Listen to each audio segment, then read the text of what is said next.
All right. So today's class, we're going to be talking about another law. We're going to add that to the list. At the end of the course, I'll make like a summary of all the laws so you don't get confused with all of them. But there are a lot, especially coming up. There's going to be four more laws, I think, coming up in the magnetism section. But here's one of them. It's called Ampere's law, and it's kind of functions similar to what we talked about before. Last class, what we talked about was a current in a magnetic field feels a force. Okay, if you guys remember, we talked about motors and we use the right hand rule to figure out which direction the force is going to be. Today it's going to be right hand rule again, but it's a different kind of right hand rule, and it's about how currents now also produce a magnetic field. Okay, so not only do they feel a force when they're in a magnetic field, but a wire actually produces a magnetic field as well. Okay, so just distinguish those two because they're very easily confused. And it's very plainly stated right here. An electric current in a wire produces a magnetic field, and that's what we're going to do today. And so we're going to have to figure out the direction of the magnetic field, the magnitude of the magnetic field, and how that has an impact on circuits, on anything electronic. And it's actually quite cool. We'll see. We'll be making some interesting conclusions. All right, here it is, a current going in the right direction. Excuse me, I got a post-viral cough here that's lingering for a little bit. So here's my current going towards the right. And as I said, a current passing through the wire produces a magnetic field. And you can determine the direction of the magnetic field using your right hand. So here's how it works. You stick your thumb in the direction of the current. So in this case, the current is going towards your right, right? And your finger are going to go in the direction of the magnetic field. Okay, so that's a lot of different directions. It depends where on the wire we are. So here's the wire going in that direction. And if I have my thumb in front of the wire, so between the wire and you right now, what direction is the magnetic field? Down, right? And if I were on the other side, what direction is the magnetic field? Up. And on the top, it's towards you, and then the bottom, it's into the plane, all right? So in fact, it changes. And if you were to look at a cross section of the wire, right? So here's a cross section of the wire, and the current is coming towards you. The magnetic field, if you follow the right hand rule, is going to be going clockwise or counterclockwise. So stick your thumb towards your face and see which direction the magnetic field should be going. It's what? Counterclockwise, exactly. So the magnetic field is actually going to look like this.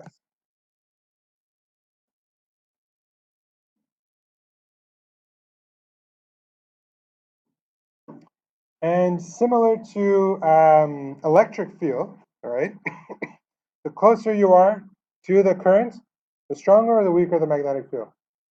Stronger, exactly. So that means that there is a 1 over R proportionality for the strength of that magnetic field, right? So the closer you are, the smaller that R is, the stronger the magnetic field is. And that's the same thing as saying the closer you are to the wire. Everything else, well, it's pretty self-explanatory. 2 is 2, and pi is pi. And mu naught is this constant that we talked about last class. Did we talk about this constant?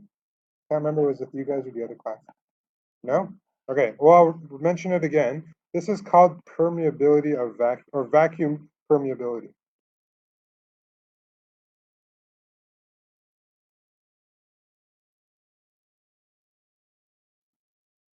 And vacuum permeability should not be confused with permittivity, which is what we've done before, the epsilon naught constant. And this is a mu naught, not a u naught, but a mu naught. Okay? Any questions based on this? All right, so I want you guys to take the time to practice this. Try and determine the direction of the magnetic field around each of these currents, each of these wires. So the arrow is indicating the direction of the current.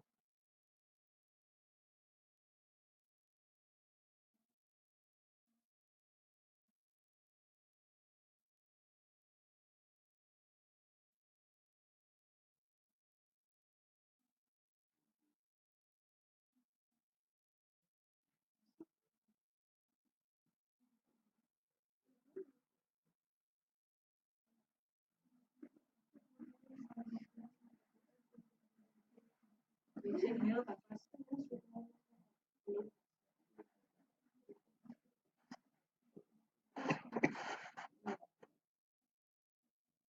this, the B we've already done. It's gonna look like this.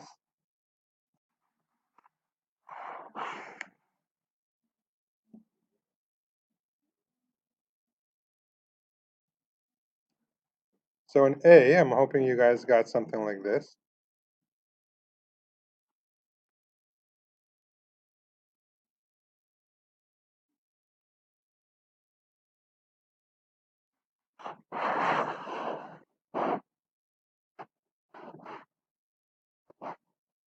B is going to be the opposite, so I'm hoping you got something like this.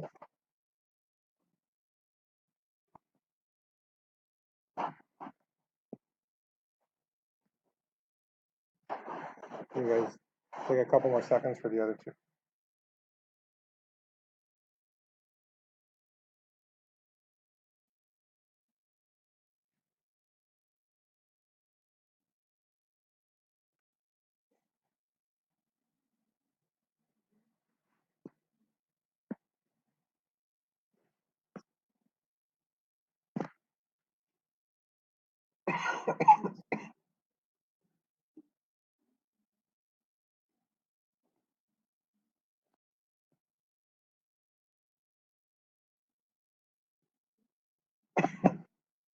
And that.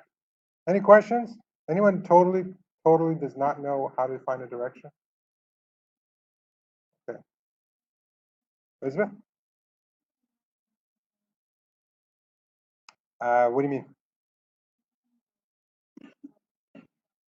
Correct. It's instantaneously. Like if I were to take instantaneously at this point here, then yes, it's going to go straight up, right? But I'm drawing it as a tendency around the wire, so it's going to be a curve. Okay, let's do the opposite now. Now I'm giving you the magnetic field, and I want you to tell me the direction of the current.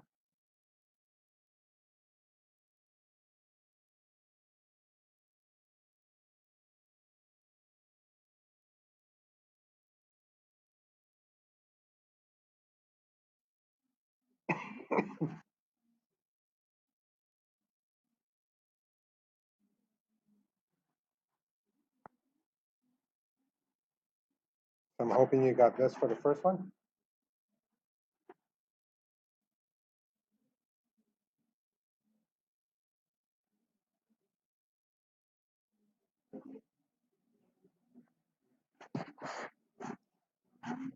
The second one is kind of confusing, eh?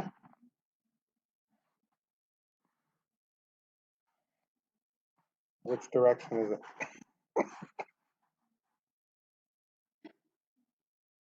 Is it going from A to B or from B to A? A to B, exactly.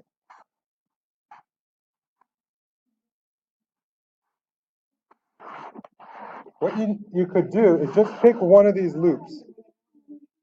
Just take one of these loops and put your hand where the arrows are in front of the wire, and you can go with your thumb to see where it's going. What about C? To the right. Correct. All right. Always remember to label what you're drawing. Whoops. Drawing like that. Okay. All right. That's all fine and dandy, but it's really loops that we're concerned with. And we're going to get to a little bit more of this in the second part of today. But just before I do that, try to figure out which direction the current is going. Use the same principle.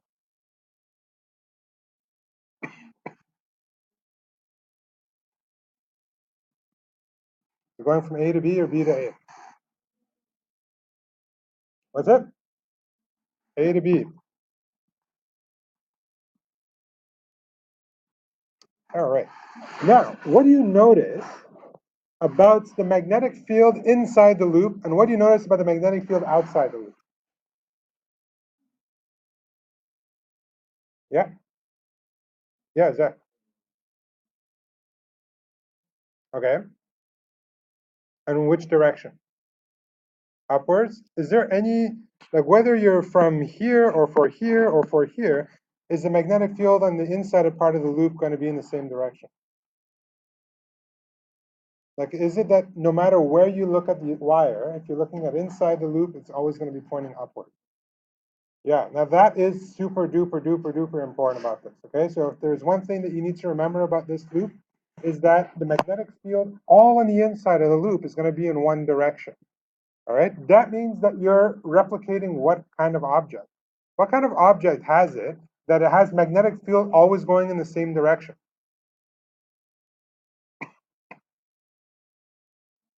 We learned about it in the first day of magnetism. Yeah, and what do we call that? What are those magnets called? Or maybe it starts with a B? A bar magnet. So a bar magnet with the north facing up and the south facing down is going to have the exact same kind of, it's going to produce the exact same kind of, excuse me, the exact same kind of magnetic field lines. All right. So here we are, we're running a current through a wire and it's reproducing what a magnet does. This is called a, not an inductor, that's going to be next class. What? Coil, yes, but you guys use these in like huge car track compactors. You know, you kind of you want to pick up a car and throw in the compactor, so you pick it up with this huge magnet called a electromagnet. All right, an electromagnet is a magnet that you create with a current. All right, so here we go, electromagnet.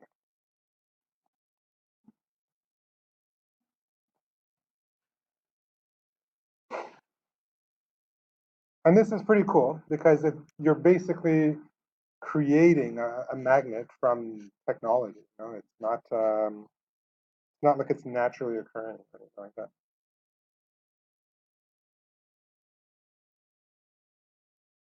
So far, so good. All right, let's do a problem. Question's asking you, determine the current, or sorry, not the current, the magnetic field at this point here as a function of time. And this is a capacitor, an RC circuit. So you know that the current is going to be increasing or decreasing as a function of time. It's going to decrease as a function of time because it's discharging.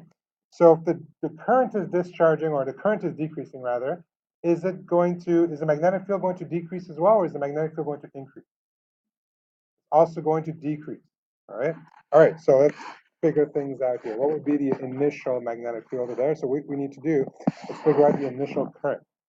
So I have a 50-volt capacitor discharging into a 5-ohm resistor for a total of 10 amp current initially.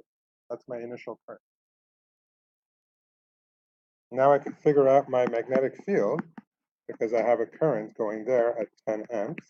I can figure out my magnetic field by using this constant multiplied by I over 2 pi times R.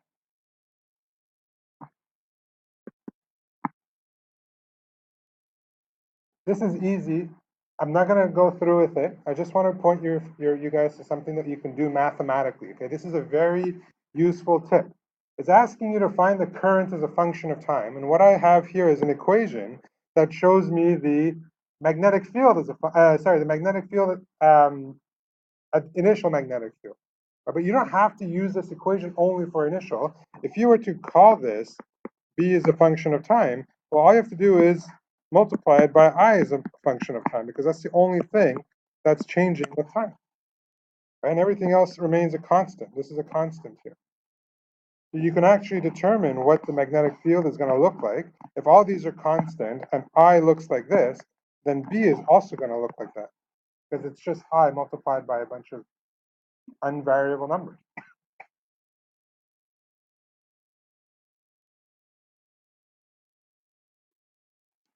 And just for the sake of argument, go ahead and calculate that. I'd like to know what you guys get.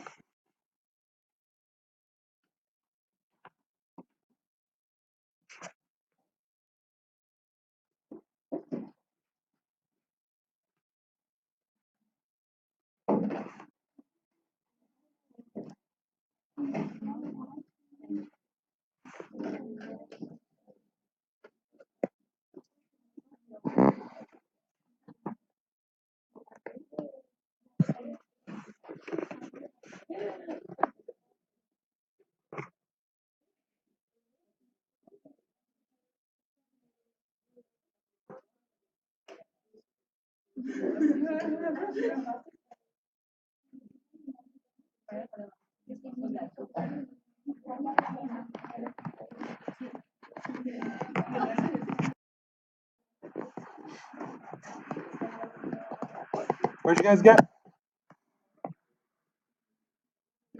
0. Millitesla? Is that what everyone else got? Yep. Okay, sure.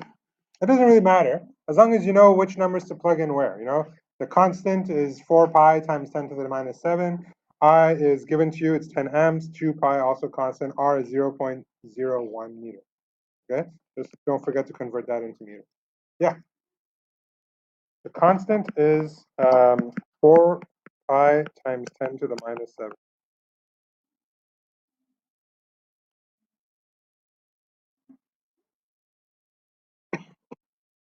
Okay, moving on.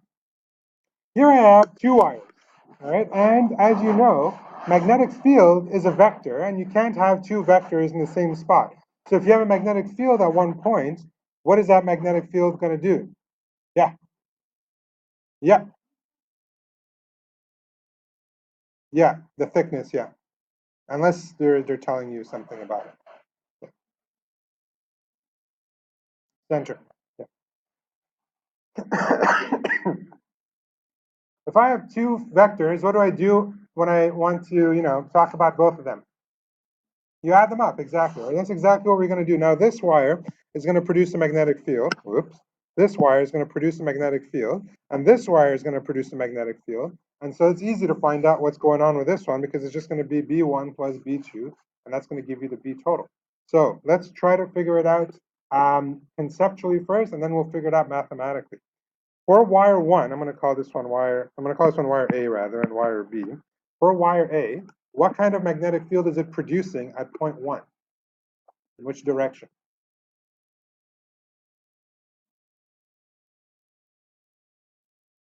Use your right hand.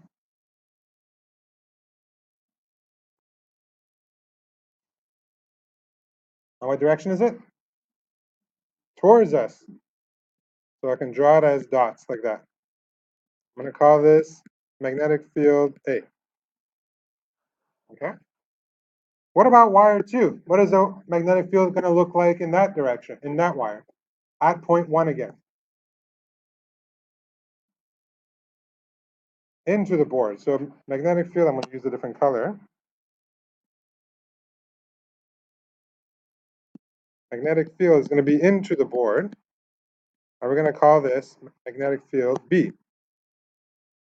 All right, well, that's simple now. Okay, which one's going to be stronger? Magnetic, if they have the same exact current, which one's going to produce a stronger magnetic field at point A? Wire A or wire B? A, why? It's closer, absolutely. So then my B total is going to be equal to BA minus BB. And I can subtract them straight up because they're in the same axis. If they were on different axes, then you'd have to use vector geometry and et cetera, et cetera. We're not going to do that in this one. I'll let you guys deal with that in the house. So that's easy now. Let's figure it out. We're going to do the sample for 1. So with red again. BA is going to be equal to mu naught multiplied by I over 2 pi r.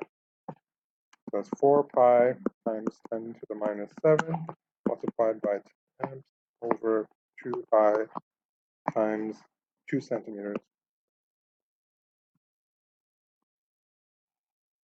You guys calculate that.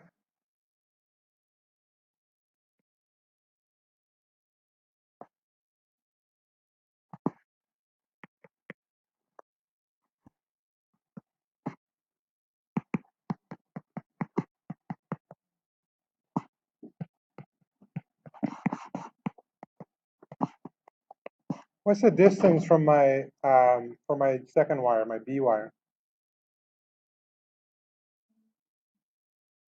for number 1? What? 6 centimeters.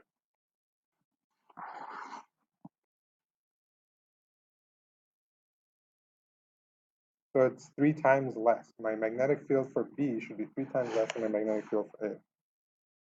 Can I have a number for each of these?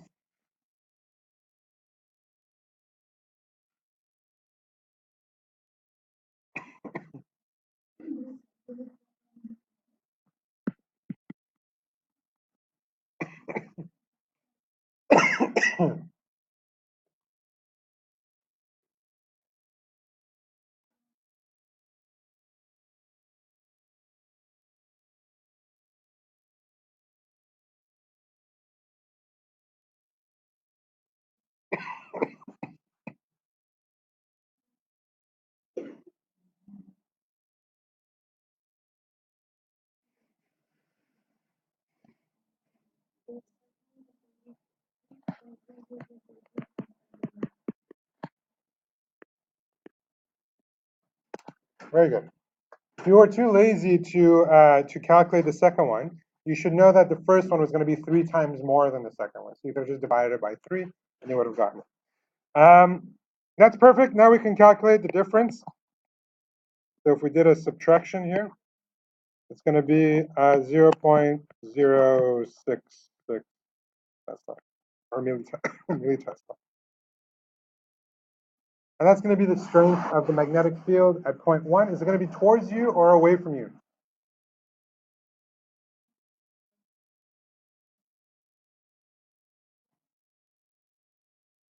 Away? Towards? Towards. Exactly, because the magnetic field from the top wire is stronger, so it wins in terms of direction. So it's going to be towards you. All right, what about at point 2? I'm not going to calculate the magnitude, but what do you think is going to happen at point 2? They'll balance out and they cancel out to give you 0? How about you use the right-hand rule and figure it out?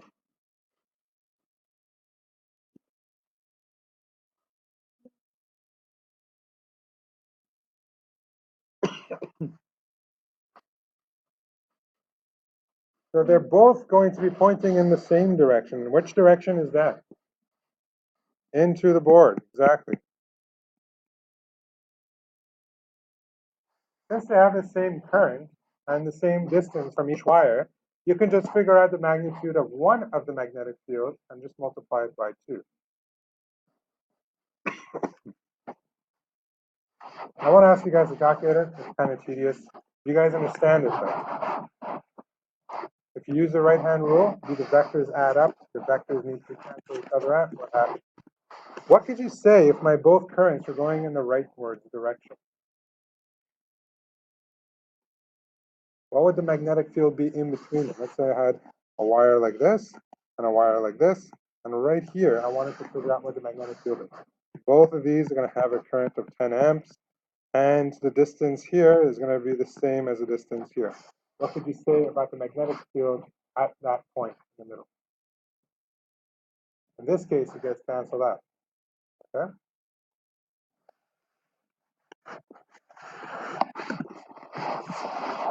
Yeah. So if you have a current going in that direction, with your upper wire, current is going, that's not the magnetic field going into the board, also into the board. So they're actually going in the same direction. So they have to add up. Right? They actually, that's where it's going to be the strongest magnetic field.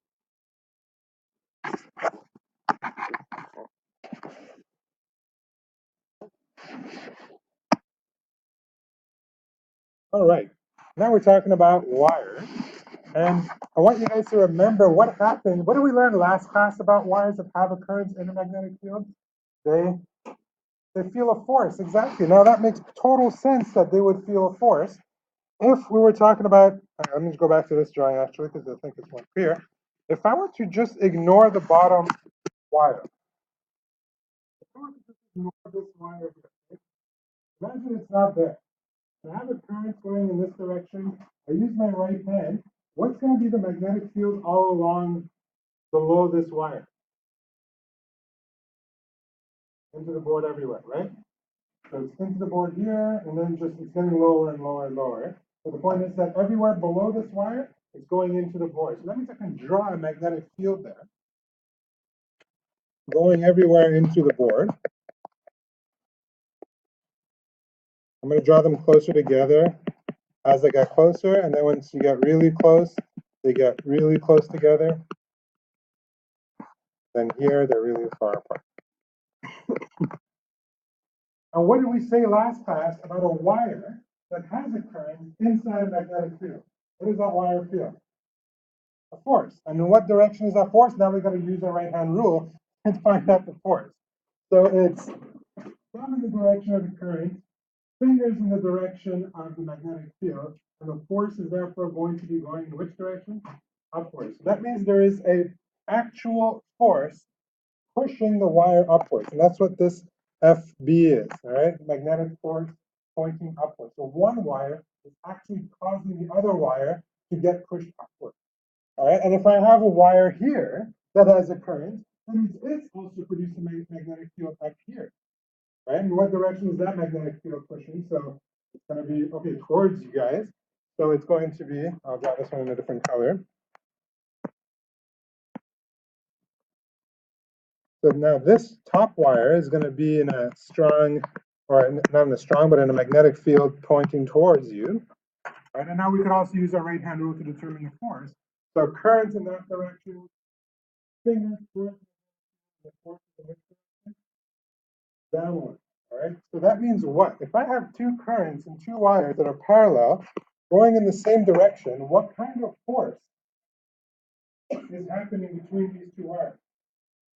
Repulsive? They're coming together, so they're attracting one another. So if two wires have a current that are next to each other, they'll actually attract each other. Oops. What happened there? Oh no! How did I do that? There we go. So this is a force of attraction.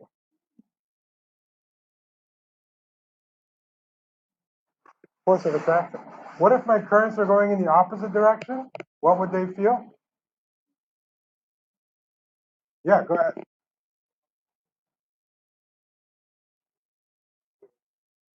Yeah. Correct. Let me draw something. I want to just ignore one of the other ones. So this is a good question. I have a wire going in that direction. And I'm going to use the right-hand rule to figure out the direction of my magnetic field. So over here, everywhere at the top of my wire, it's always going to be pointing towards you. Whatever. Always pointing towards you.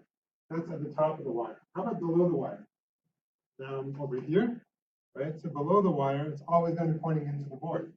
So everywhere underneath the wire is going to be exit.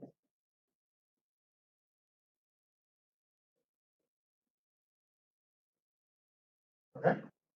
Now I could ignore this wire now. Just for now. Now there is a place, there's some space that has a magnetic field, and I just so happen to put another wire there, irrelevant to the first one. I just happen to put a wire there, right? And then this is from last class now. When you have a wire with a current in a magnetic field, it feels a force. So that's the direction of the current. That's the direction of the magnetic field, and my palm is pointing upwards, so therefore I feel a magnetic force. Okay, it's just that the magnetic field is being created by this first wire. Okay, and it's easy to calculate the magnitude of this magnetic field, of this magnetic force, of this equation, right?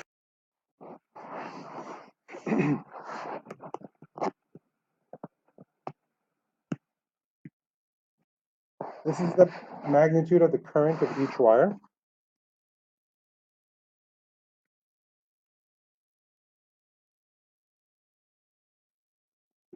This is the distance that separates them.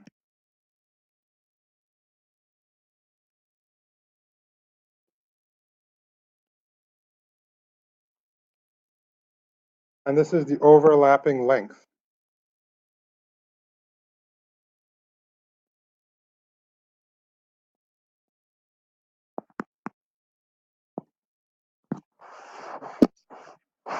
That's the overlapping length. All right. That means if I had a wire like this, Let me make it different actually. If I had two wires like this, the overlapping length is really just this part here. Okay?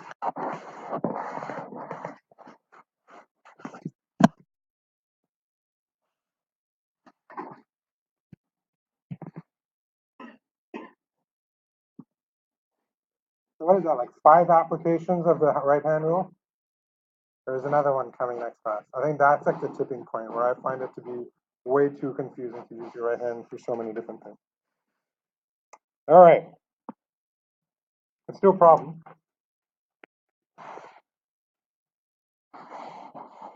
The question is, what's the force between these two circuits, or between the wires that are closest to each other?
What kind of force are you going to feel? Attraction or repulsion? Attraction, because they're in the same direction. Very good. You can figure out the magnitude of the first circuit, the current of the first circuit. How do you do that? Which? Ohm's law. Yes, thank you. So it'd be 9 volts divided by 2.0 ohms is equal to 4.5 amps. That's your I1. I1. What's your overlapping length in this problem? Yep. What's your distance between the wires?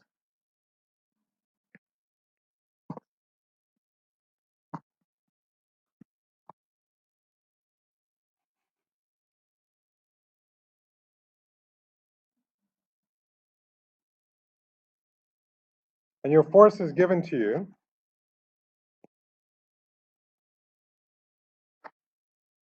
Which means that you can calculate your missing current. You can calculate what I2 is going to be.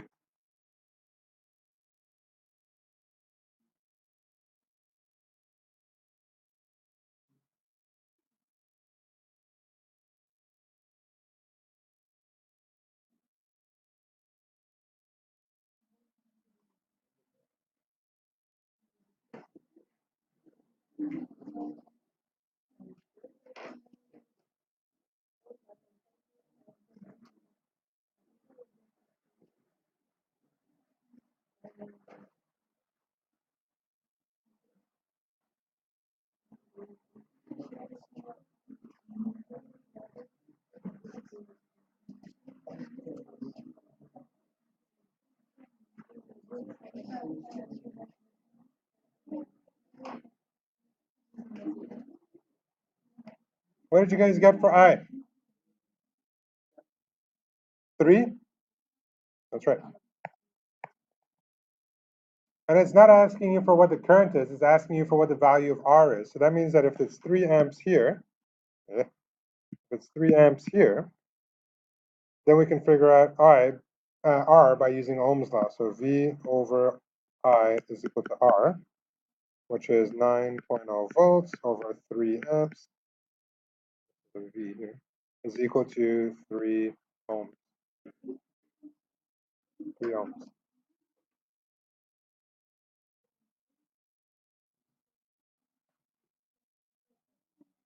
Okay? All right, last problem before a break. This one, I just want to do it conceptually. We could do it mathematically, but I just want you guys to remember that there is something that we learned about last class that's important still, and the concept of torque. If you guys remember, torque was equal to IAB.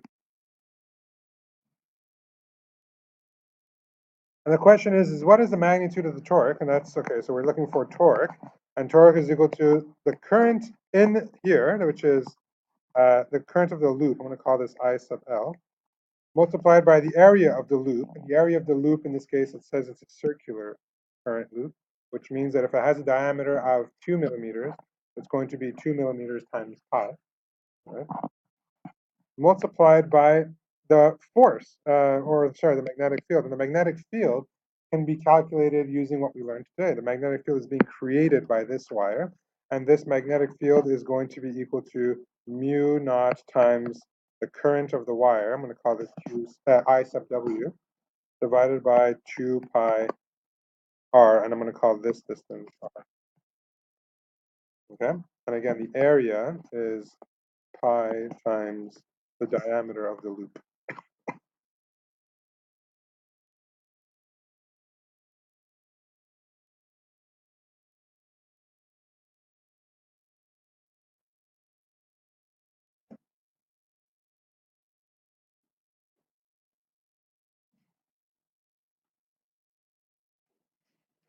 And it's asking you, for the second part, it's asking you what is the loop's equilibrium position.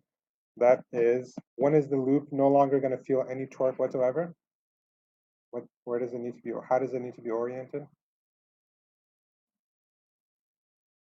Yeah, it would have to be this way. If the loop was this way, this would be no more torque.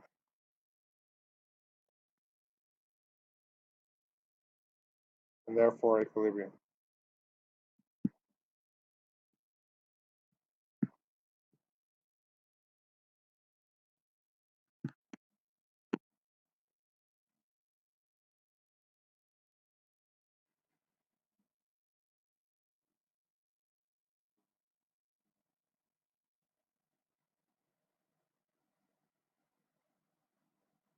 All right, let's take a break. Come back in 10 minutes.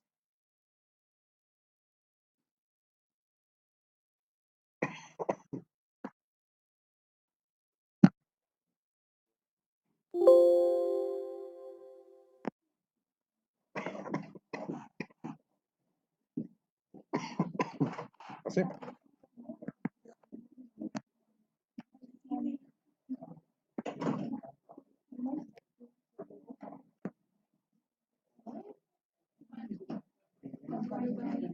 Feel better? Yeah, you're welcome. Bye.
How's it going?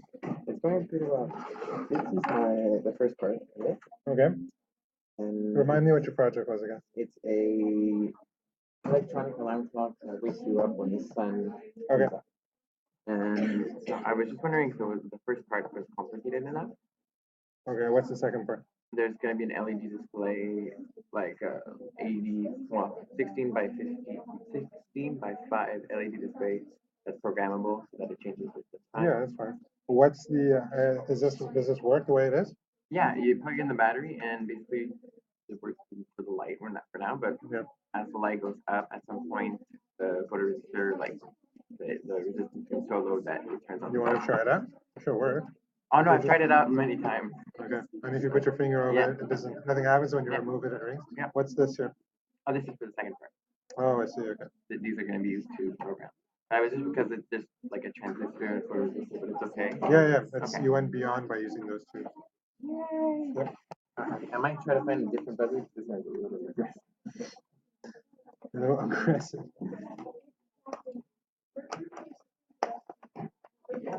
What kind of statement is that?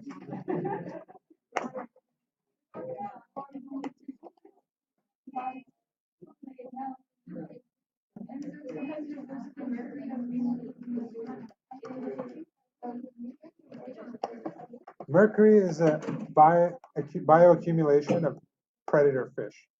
So tuna, not salmon.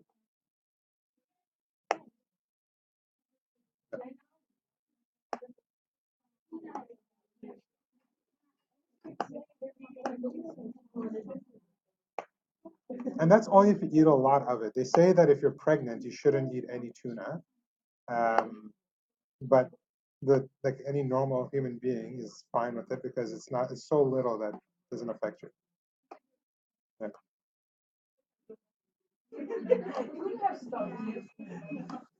My wife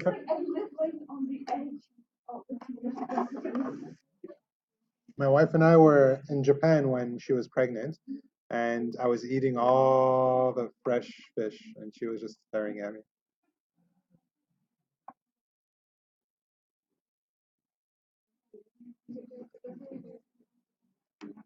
Where is your go-to all-you-can-eat sushi place? Where? What's it? Where is it?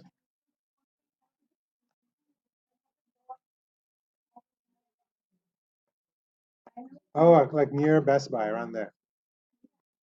Okay. Yeah. I've never come out of all-you-can-eat sushi feeling good about myself, though. It's always followed by a feeling of regret.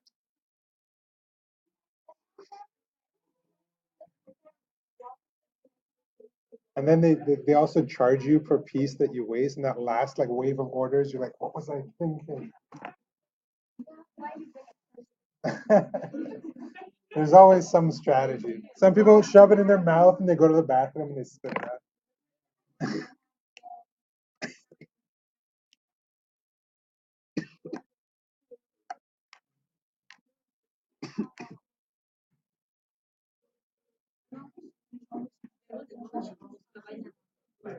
The trick is avoid the fried stuff.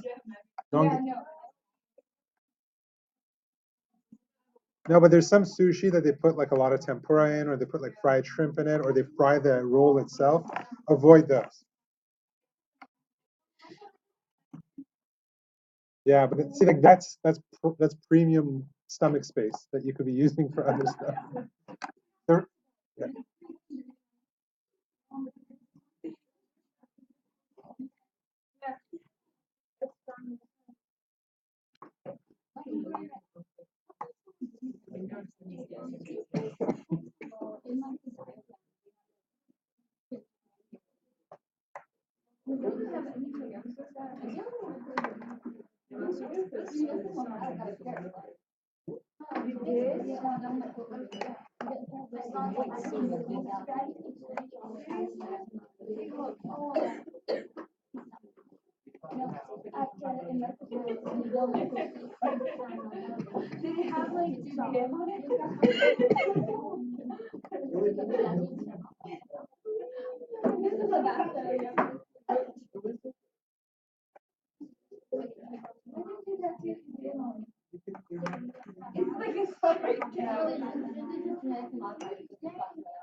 What does the K stand for?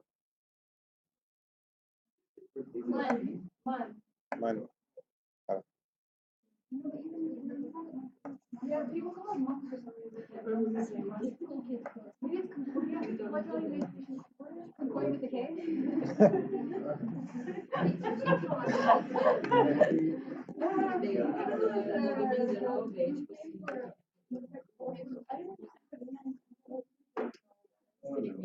Oh no.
Okay, let's continue.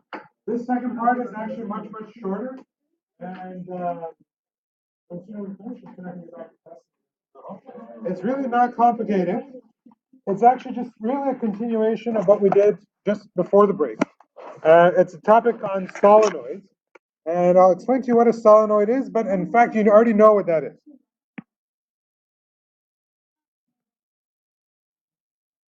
When you're in high school, in grade 10, thank you, Yana. When you guys were in high school, did you guys learn about solenoids a little bit? A little bit. Okay, so you know that it's basically a coil of wire in a kind of circular pattern. All right, it doesn't have to be circular, but it's a coil, and there's a wire that goes around it, and each of these loops can be referred to as what we did just now, right? Okay, so let's talk about it in that sense. Now, if I have a solenoid, I want you to imagine it as if we're a lot of rings of wire, right, wrapped around and placed one right next to each other, right? And you have to imagine that each, if I had one loop only, right, and I had a current in it, if I had a loop that has a current in it, that means I'm producing a magnetic field, and that means there's going to be a magnetic field coming out of it. I mean, I don't know in which direction because I haven't defined the direction of my current yet, but there is essentially going to be magnetic field lines coming out of my loop. And if I have more of these loops next to each other, then my magnetic field lines from each loop will add up on top of each other, right? And so what you're going to get is if you take a cross section, if you cut my solenoid, you're going to get something that looks like this here on the right, right? And this is me cutting my solenoid right in half and looking at what's happening on the inside, and you'll see that because there's current going through my solenoid, I'm producing a really, really strong magnetic field, similar to if I had just a loop magnetic field, right? And then we're going to have to use our right hand again. But just before I do that, though, I want you guys to look at this equation here. Now, the strength of the magnetic field is equal to this constant that we talked about, multiplied by N over L. And the N here represents the number of coils, or number of loops. And this here is the length of the solenoid. And if I look at this term together, and this is current, and we'll talk about that in a second. But if you look at the term N over L as a term together, then this can be just expressed as the density, or the loop density of my solenoid, right? Loop density of solenoid. So essentially, how many loops per unit length of the solenoid do I have, right? The more loops I have, the closer they are together. That means I'm going to have more loops per unit length, and therefore my magnetic field produced by my solenoid is going to be stronger. Okay.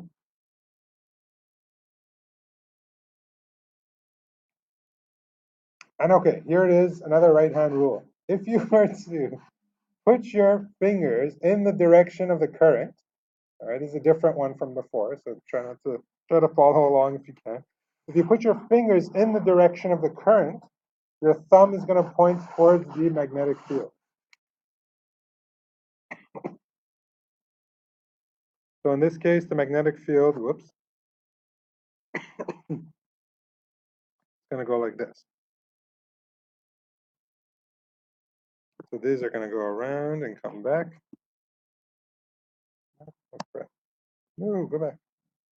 Like that. Something like that. All right.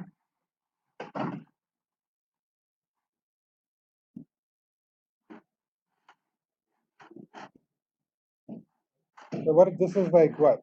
Right hand rule number 5.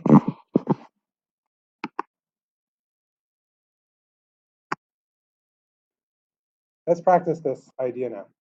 Given these 4 circuits, I want you to determine the direction of the magnetic field being produced. So remember, wrap your fingers in the direction of the current.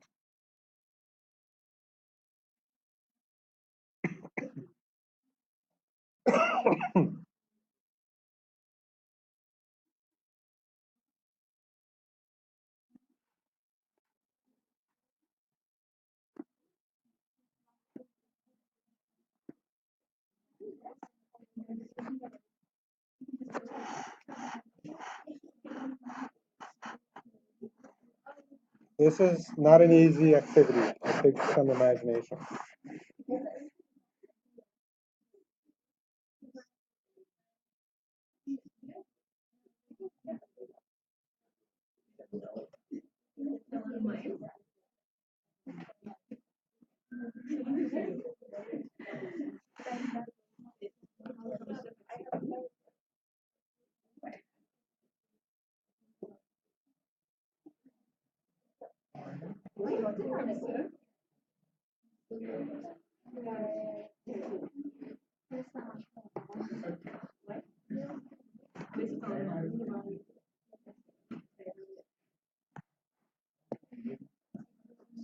So again, look at this drawing if you're confused. See if this helps you a little bit.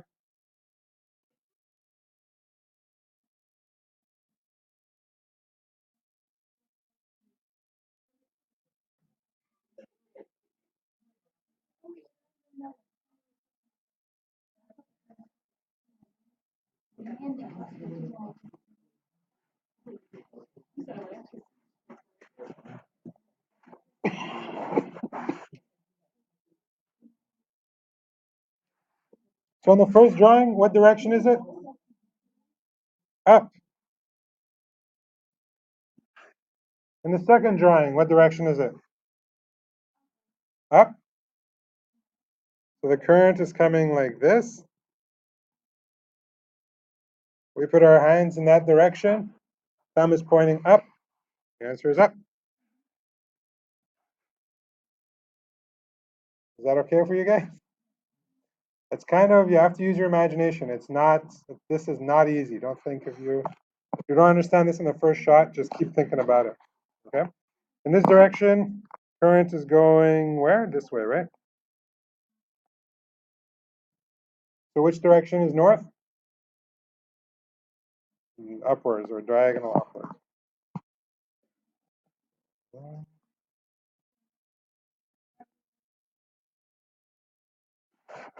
Which direction is up? Again, diagonal upwards. Okay.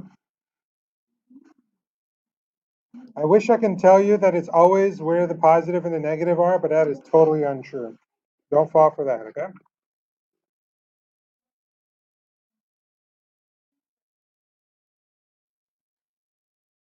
Let's do the opposite now. It's always the same thing with these right-hand rules. Now I've given you the north. Tell me where the current is.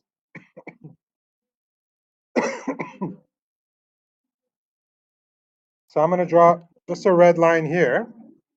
I want you to tell me for that red line, is the current going upwards or downwards?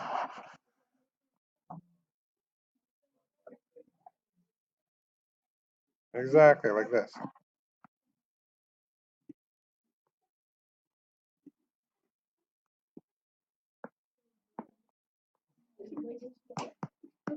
So we can talk about it like this as well.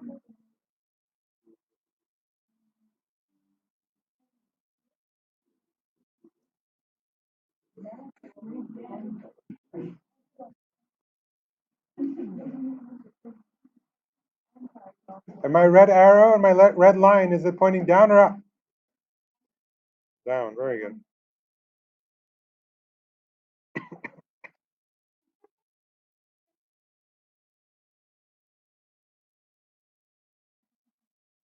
Like that. Okay?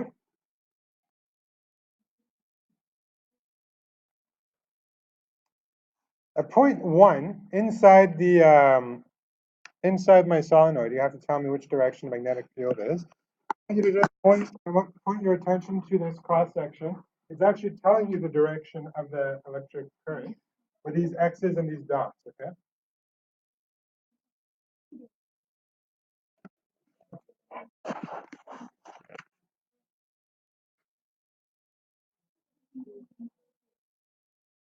So at point 1, which direction is the magnetic field?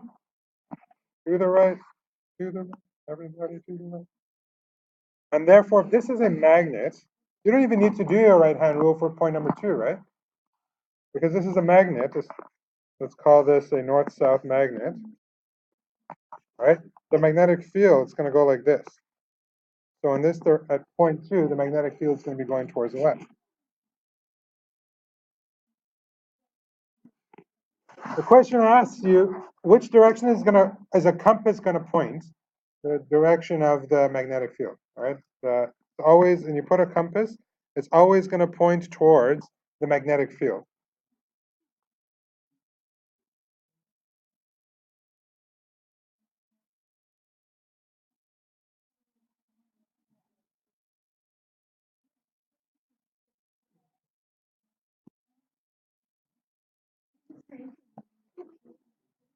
Here's the problem.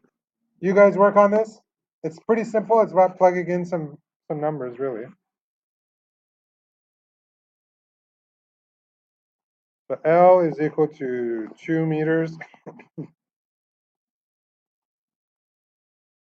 Inner radius is equal to 0.3 meters. N is equal to 1,000. And B is equal to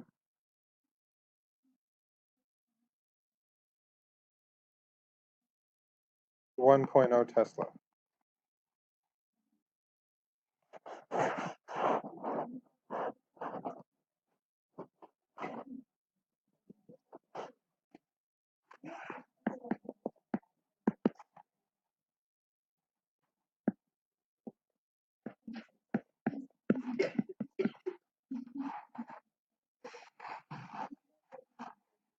Did you actually need the radius?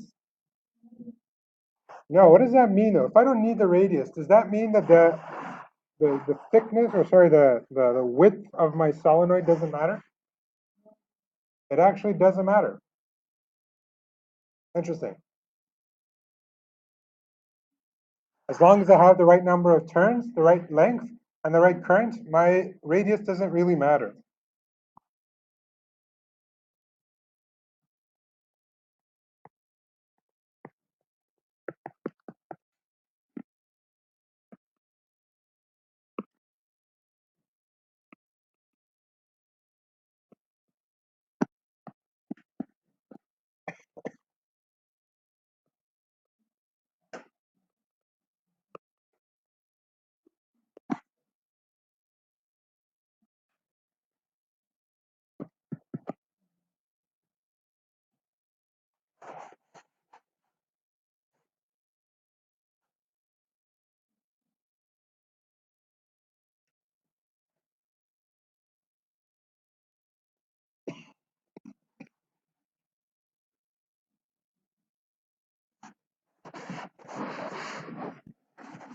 You guys have an answer for me?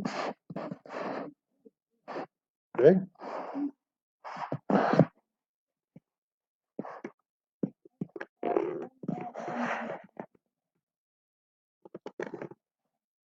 Someone have an answer for me?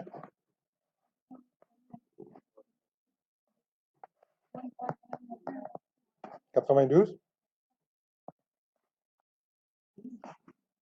Units? Yeah.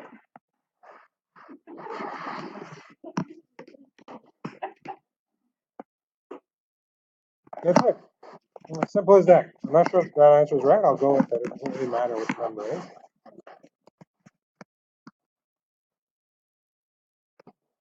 Here's another question.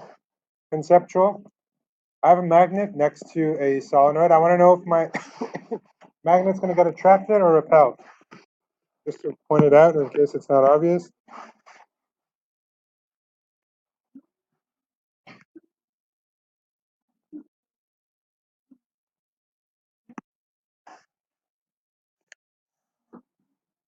Which direction is the north side of my solenoid?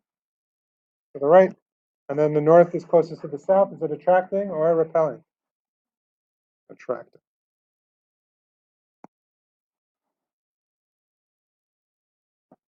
You guys ever built a speaker in your grade 10 class? You have? Yeah, so a speaker actually works with a solenoid. So it's a really cool device. I'll drop right on the board. The speaker.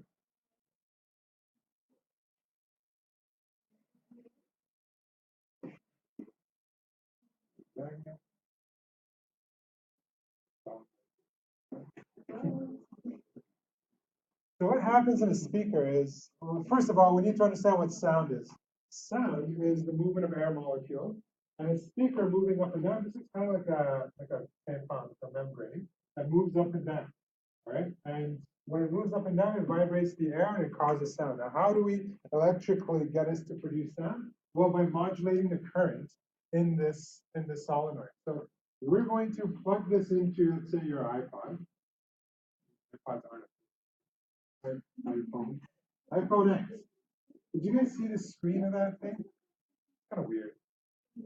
It's like they call it a notch. Anyways, so here it is, your iPhone. It's got no more home button, so it just looks like a square. And so you have this thing that's going to, oh, it doesn't even have a headphone jack, so it's Bluetooth now. And the current is going to somehow Bluetooth-wise get into your speaker, all right? And it's going to, depending on the strength of the current, attract or repel this. And this attraction or repulsion based on the current being sent to the solenoid is going to vibrate up and down this this membrane here, and that's going to produce sound. A doorbell works in a similar way. This is a lot more simple than a speaker. So a doorbell is going to have this gong thing that's going to make a noise when you strike it with a hammer. and you want this to get attracted to here. So what you do is when you press this switch, it's going to allow this current to follow through, right? And you're going to have a current that goes, okay, well, now you're going to follow it. The current's going downwards like this, and then you put it downwards. So that's the north end of the magnet. And if this is the north end of the magnet, there's going to be a magnetic field that kind of goes like this. And that's what that's going to do is this is going to be a ferromagnetic metal, and that's going to get attracted. And as it gets attracted, it strikes the gong, and you've heard a noise just from you pressing or completing the current here, completing the circuit by pressing this button. And this circuit goes all the way around and comes back. Yeah.